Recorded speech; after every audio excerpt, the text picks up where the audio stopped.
Bom dia. Alguém na sala? Desculpa o atraso.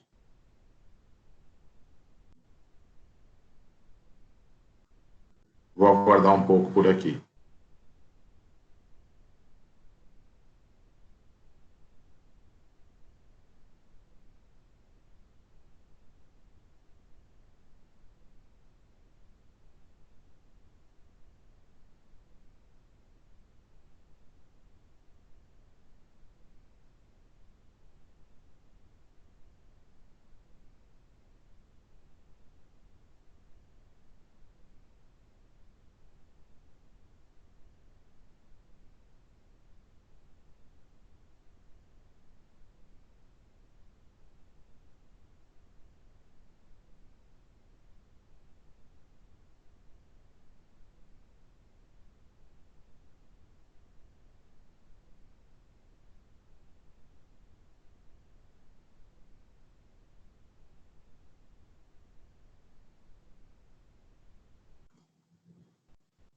Oi, Raimunda, bom dia.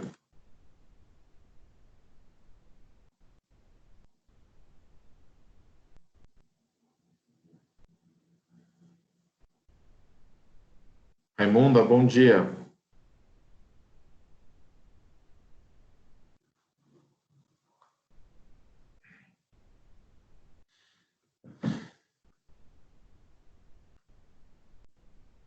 Raimunda, tá me ouvindo bem?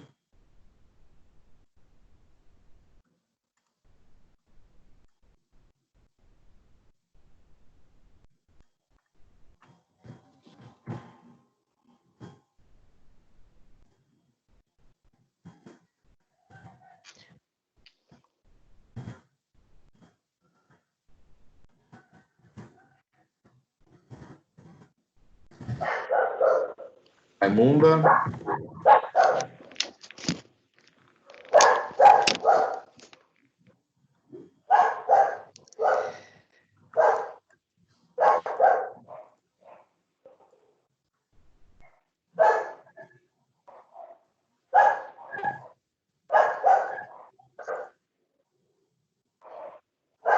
Raimunda, tá ouvindo?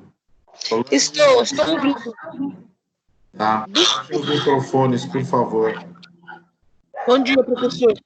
Bom dia, Solange. Desculpa, eu saí da prova, eu fiquei só até às 10 lá na outra sala e comecei a fazer as coisas aqui no escritório e acabei me distraindo. Aí que eu fui ver um e-mail aqui que eu falei, putz, eu tenho a aula de estágio. Que problema. Acabei me distraindo. Só me situar aqui. Não sei se vocês já viram, eu já postei um problema novo hoje. Não, ainda não vi, não. Apesar de ser semana de prova, normalmente a gente costuma não fazer encontro em semana de prova, salvo algum engano. Mas o que eu queria que vocês dessem nada é nesse problema que eu já postei, eu só estou vendo aqui eu achar ele, e eu vou ver se eu abro ele aqui na tela para vocês. Mas deem uma lida aí na próxima semana, não precisa ser nada com pressa. Na semana que vem a gente pode dar uma discutida nele, mas espera um pouquinho que eu vou só tentar abrir ele na tela para vocês. Eu preciso jogar ele num outro arquivo. Jogar ele numa folha em branco. Senão eu jogo aqui a resposta para vocês. É um problema um pouquinho mais extenso.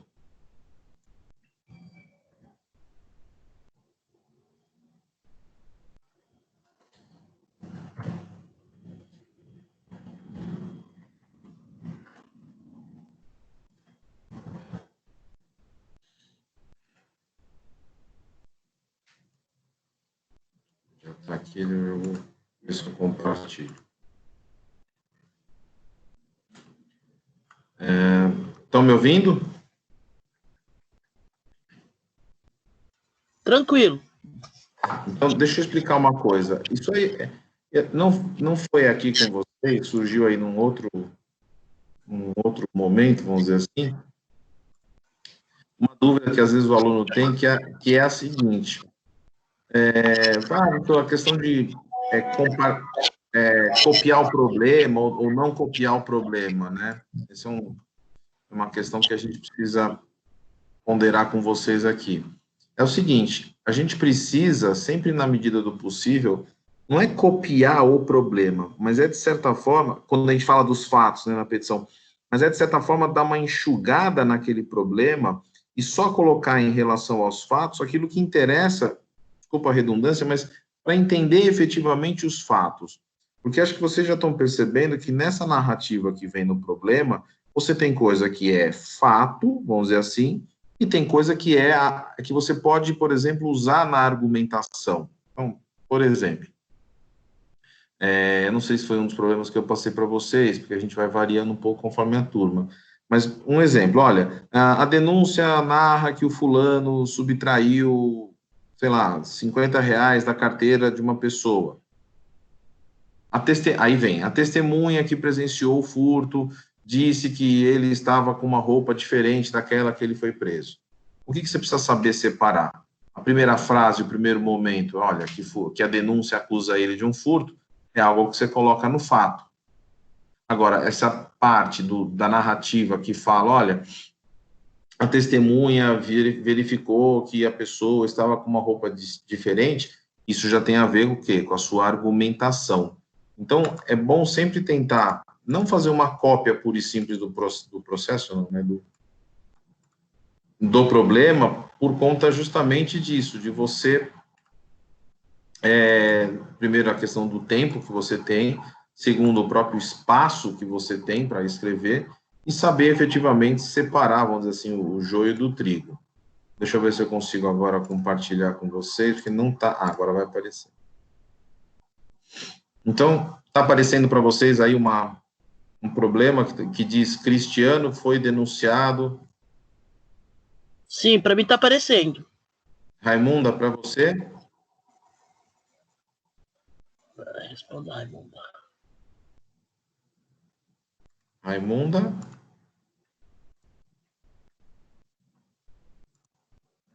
Bom, vamos lá. Deixa eu perguntar para ela para o Zap, professora, que é a Raimunda, ela tem uma certa dificuldade, entendeu? Tá, pergunta para ela se ela está aparecendo. Tá me ouvindo? Olha lá, está respondendo. Tá me ouvindo? Estou te ouvindo, Raimunda. Não, apareceu sim, tá? Tá bom, ótimo. Então, vamos acompanhar aqui um pouquinho, vamos fazer a leitura do problema, e aí a gente vai dando uma verificada nele. Cristiano foi denunciado pela prática do crime previsto no artigo 121, incisos tais do Código Penal, nos seguintes termos. Então, aqui a gente já tem alguma coisa que a gente pode aproveitar, que é o seguinte, se eu estou falando de 121 e seguintes aqui, são as qualificadoras, eu estou falando o quê? De um crime doloso contra a vida. Então, a gente vai ter que prestar atenção que a gente está no âmbito do quê? De um crime doloso contra a vida e, provavelmente, quase que certo, o endereçamento vai ser para uma vara do júri. Essa já é uma observação importante. Aqui já vem um pouco do que eu acabei de falar para vocês, ó. No dia 8 do tal, compreendido em tal hora, na casa tal, Aricanduva, Cristiano, brasileiro, solteiro. Por exemplo, essa parte aqui, não precisa trazer para os fatos, não precisa reescrever isso aqui, porque normalmente você já vai colocar, às vezes, isso na qualificação. A mesma coisa se diga em relação a esse outro trecho aqui, que eu estou deixando em negrito. Isso aqui não interessaria tanto para os fatos, porque você tem que saber peneirar aquilo que a gente estava falando. Então, interessa isso aqui, que não está em negrito, né? E depois, obviamente, isso aqui, imbuído com ânimos necandi, que é a vontade de matar, utilizando de um facão, golpeou João 5 vezes, causando-lhe a lesão descrita no exame de corpo de delito. Isso aqui, deixa eu ver se eu coloco com cores diferentes. Vou colocar em vermelho. Ó, em princípio, essas duas partes aqui em vermelho, elas interessam para os fatos, assim, não só do ponto de vista dos fatos, no sentido de acontecimento, mas também no sentido de fato, acontecimento processual, como você tem aqui em cima de que Cristiano foi denunciado. O delito foi cometido mediante meio cruel, causando intenso sofrimento físico. Tal. Aqui, também interessaria isso para a questão dos fatos. Aqui também, como eu acabei de falar, dos fatos, do ponto de vista de processo, a denúncia foi recebida pelo juiz da primeira vara do júri da capital, até aqui.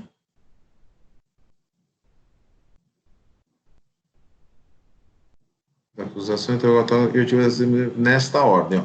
Até aqui, me parece que também interessa para a questão dos fatos, que aqui você tem um resuminho do processo. A denúncia foi recebida no dia tal pelo juiz da primeira vara. Ó, aqui você já consegue encontrar, aqui você já consegue perceber efetivamente qual é a competência. Aqui, continuando, você tem um escorço, um resumo, né, do processo, oferecimento de resposta escrita à acusação no prazo de 10 dias, na resposta alegou que havia agido para se defender, juntamente com tal, blá, blá, blá. O Ministério Público não supôs juntar os documentos no dia marcado, procedeu a inquirição. Até aqui é o que interessa para os fatos.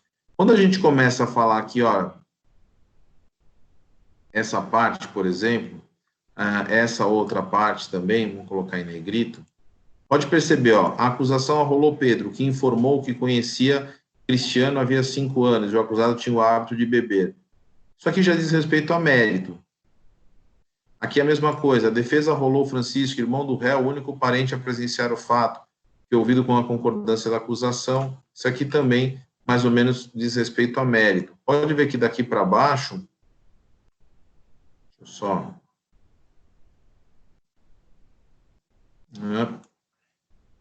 Até aqui, a gente está colocando em negrito, né? Esse aqui, ó, a parte que está em negrito aqui interessa para você construir a sua argumentação. É como se nós disséssemos mais ou menos o seguinte, naquela parte dos fatos, você delimita qual é a questão, e depois, com essa parte em negrito, é que você vai desenvolvendo o seu argumento e verificando aí qual é a tese que você está desenvolvendo. Apresentadas as alegações finais orais, o juiz entendeu que havia tramitado irregularidades. Outro assim entendeu haver indício de autoria, tal, bem como os depoimentos. E aqui vem uma questão importante. Vou tentar colocar de uma outra cor.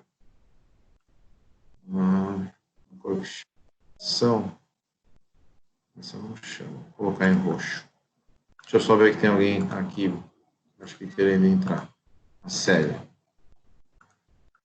Então, essa parte aqui, né, houve em alegações finais orais, e aqui, pronunciou o acusado na própria audiência. Aqui você tem aqui, basicamente, não a resposta, mas a questão, o cerne da questão, né, quando você coloca aqui, pronunciou o acusado, aqui pronunciou vem no sentido de decisão de pronúncia. Então, a decisão de pronúncia é aquela que remete o acusado ao julgamento pelo Tribunal Popular.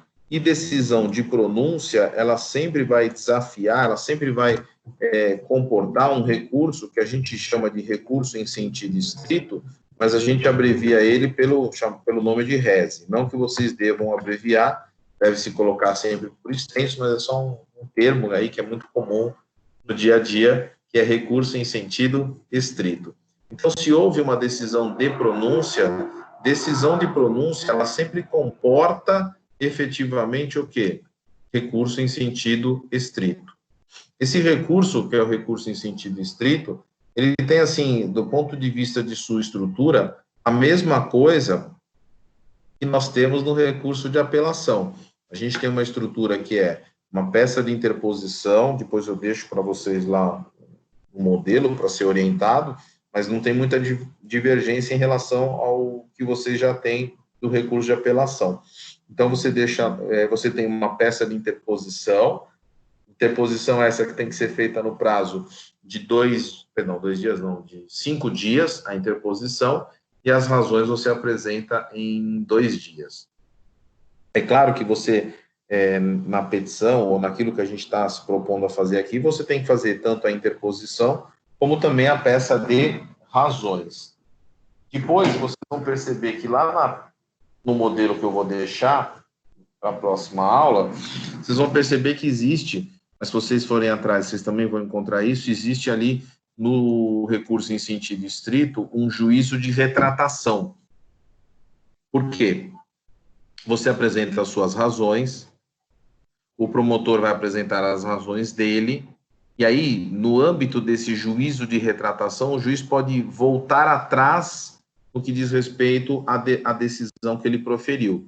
Ele olha os teus argumentos, olha os argumentos do promotor e, eventualmente, ele pode até dizer, não, realmente, a defesa tem razão, eu vou me retratar. E, ao se retratar nesse caso, você, na verdade, não está mais pronunciando ele, você está impronunciando ele.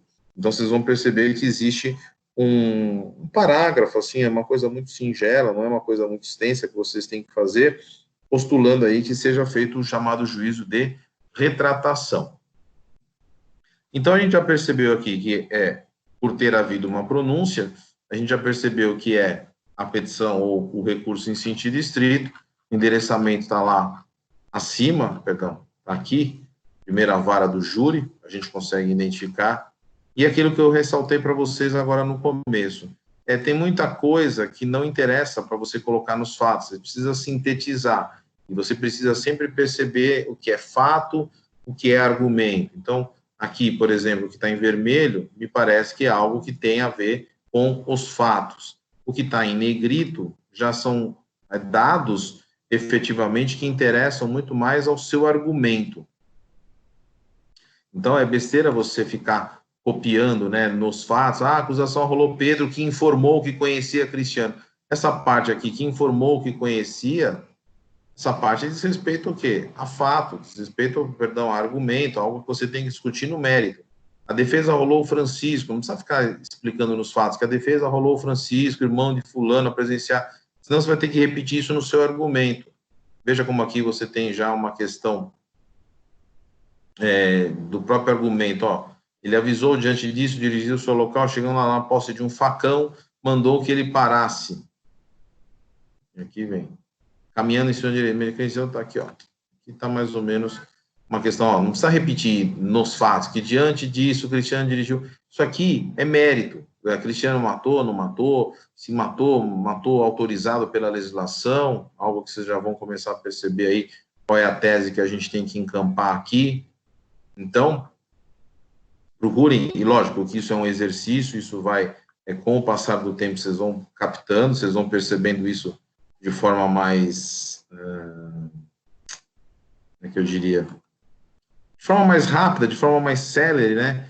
Isso é uma questão de treino, e é claro que na medida que o tempo vai passando, vocês vão aprimorando isso. Então, a gente tem aí um recurso em sentido estrito para ser feito,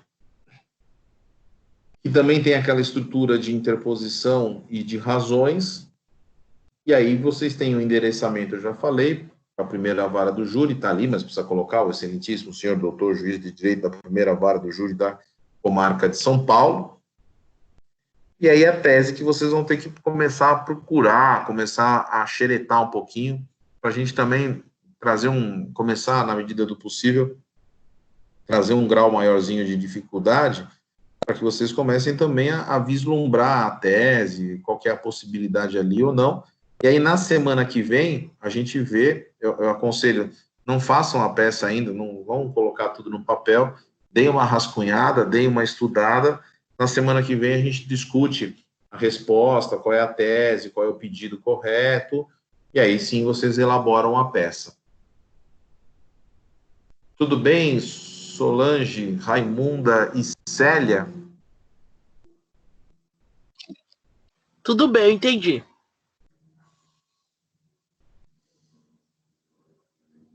Eu peguei... Oi, Célia.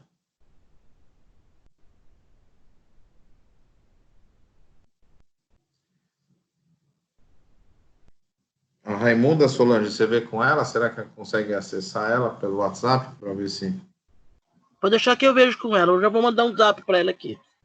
Ver se ela tem alguma dúvida, alguma coisa. Célia, você chegou depois, mas deu para captar aí qual é a ideia? Está me ouvindo? Raimunda, eu estou agora. Ó, deixa eu fazer uma pergunta. Assim, eu tiro uma dúvida. O Reze... Eu tive alguma dificuldade para entrar, mas eu entendi. Obrigada. Ok, desculpa. Ele tem efeito regressivo, é isso, Reze? Desculpa, Raimunda, repete, porque encavalou aqui as falas. O Esse RESE, recurso tem um sentido estrito, ele tem efeito regressivo, é isso? isso, juízo de retratação, efeito regressivo, autofágico, é tudo a mesma coisa, tá? Ah, tá. Isso aqui. Aquela hipótese de ter juízo de. Eu conheço mais por juízo de retratação, tá? Mas é isso mesmo. Tá. Expressão que costuma se usar. Tá bom. Era só isso, professor. Agora entendi, tá? Tá bom. Então, deem uma rascunhada, assim, no sentido não de fazer a peça, mas de rascunhar qual é a tese aí, estudar um pouco essa parte da parte de mérito, dos argumentos, e aí na semana que vem a gente vem com a resposta e a gente conversa aí qual é o gabarito efetivo mesmo. O senhor vai colocar o problema lá no portal, professor? Já coloquei, já está lá. Tá bom, obrigado. Salvo engano, já está lá. Se não tiver, eu faço isso agora mesmo. Mas tá, Beleza. eu fiz logo de manhã antes da prova. Tá, eu vou dar uma olhadinha. Tá bom? Tá bom. Tá. Semana que vem a gente se fala, então. Ok. Até mais. Boa semana. Se cuidem aí. Bom final de semana pro senhor também. Se cuida. Obrigado para vocês também. Obrigada, professor. Tchau. Obrigada, professor. Tchau, Célia. Tchau, Raimunda. Bom final de semana. Tchau. Se cuidem.